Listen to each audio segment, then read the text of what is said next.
This is Autoline Daily, the show dedicated to enthusiasts of the global automotive industry. We want to know what drives your testing. OTA, connected car, diagnostics, remote testing. Intrepid Control Systems is here to help you work from anywhere. Intrepid Control Systems, driven by your data. Governments around the world are investing billions to spur the growth of electric vehicles, and now India is joining in. Reuters reports the government is proposing $4.6 billion in incentives to lure companies to build advanced batteries in the country. India hopes this will get more electric vehicles on its roads to help reduce its dependence on oil. And to further incentivize companies to manufacture batteries in the country, India plans to raise import taxes on batteries from 5% to 15% in 2022. If electric vehicle adoption becomes widespread, India believes it can slash its oil imports by as much as $40 billion by 2030. And it's easy to see why it wants to get more EVs on its roads. Only 3,400 EVs were sold in the country last year. So it's hoping these incentives will kickstart that market. And sticking with India for the moment, Harley-Davidson announced it will no longer sell and manufacture motorcycles in the country. Harley opened its operations in India in 2009, but the company only assembled 4,500 bikes last year, mostly from imported knockdown kits, which were slapped with high taxes. On top of that, it had to deal with high import tariffs for motorcycles it didn't assemble in the country, which further cut into its profits. But Harley isn't completely abandoning the market.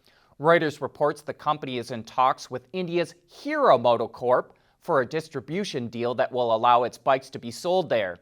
Financial details aren't known yet. But Harley isn't the only American company to scale back its operations in India.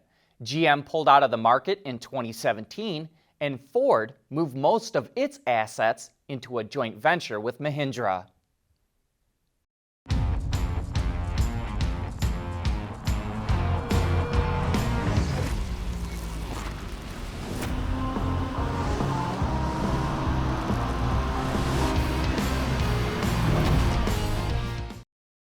Utility vehicles are king right now, and Infiniti is previewing the design of the next generation QX60. The automaker says it was going for a more upscale and commanding design with this concept, which is called the QX60 monograph. Although concept might not be the right word to describe this vehicle. Slap some regular door handles on it, maybe tone down the lower section of the front and rear fascia, and it looks pretty production ready to us. And that makes sense, since the production version of the QX60 will be revealed sometime next year. Following a number of other recent reveals, the QX60 monograph features a light-up sequence as the driver approaches that starts with the illuminated logo in the grille and fans out into the headlamps. Also note how the rear taillights seem to stretch across the entire width of the vehicle and wrap around the sides. You can check out the QX60 monograph for yourself at the company's headquarters in Japan or at the Beijing Auto Show. But if those destinations are out of the question right now, Infiniti provided a QR code so you can experience the vehicle in augmented reality. Just look for that link in the description box or in today's transcript. And while Infiniti didn't show off the inside of the QX60, Hyundai has a concept interior for us to look at. The Ioniq concept cabin leverages an EV's increased interior space and power supply to integrate home electronics and appliances into vehicles, like large TVs, a robot vacuum, and UV lights. Features like these will first appear in the Ioniq 5, a dedicated EV that's scheduled to launch next year. And remember, Ioniq is the name Hyundai will use for all of its upcoming dedicated EVs. This is not a new version of the Ioniq sedan that's currently offered. And here's something kind of cool. Remember Canoo, the EV startup that has those interesting looking shuttles? Well, it took the electric skateboard that those shuttles ride on, stripped it down to its core, slapped a seat and steering wheel on, and went ripping through the desert. Canoo dubbed its creation Skate Kart, which helps show off its high-performance powertrain that makes up to 500 horsepower and its steer-by-wire system that allows customers to place the steering wheel practically anywhere. I had two thoughts after seeing Skate Kart.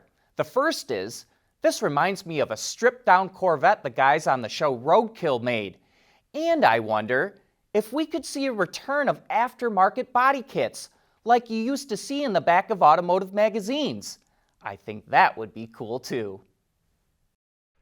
Autoline Daily is brought to you by Bridgestone Tires, your journey, our passion, and by Intrepid Control Systems, over-the-air engineering. Boost your game. A year ago, FCA was fined $40 million by the U.S. Securities and Exchange Commission for misleading investors about its sales figures. Now BMW is being fined for the same reason. The SEC says that from 2015 to 2019, the automaker, quote, maintained a reserve of unreported retail vehicle sales that it used to meet internal monthly sales targets without regard to when the underlying sales occurred. The SEC says this misled investors about its sales performance and customer demand while raising money in the U.S., so it fined the automaker $18 million. You know, racing is a great way for automakers to develop new technology. But instead of testing out new powertrain tech, Porsche is testing out body parts. At this year's Nürburgring 24 Hours race, the GT4 version of the Cayman will feature a complete body kit made from natural fiber composite materials. The renewable raw materials replace the metal and plastic injected molded components of the car. In terms of weight and stiffness, the natural fiber parts are similar to carbon fiber composites and meet the same safety and quality standards. The natural fiber components are less expensive to manufacture and don't require as much energy to produce.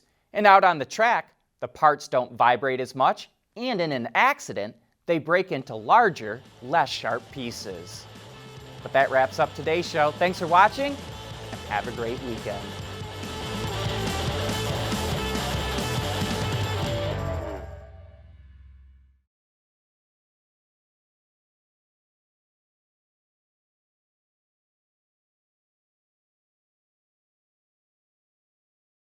Wards is the industry leader for news, data, and analysis. That's why companies across the globe subscribe to our premium service, maybe even your own.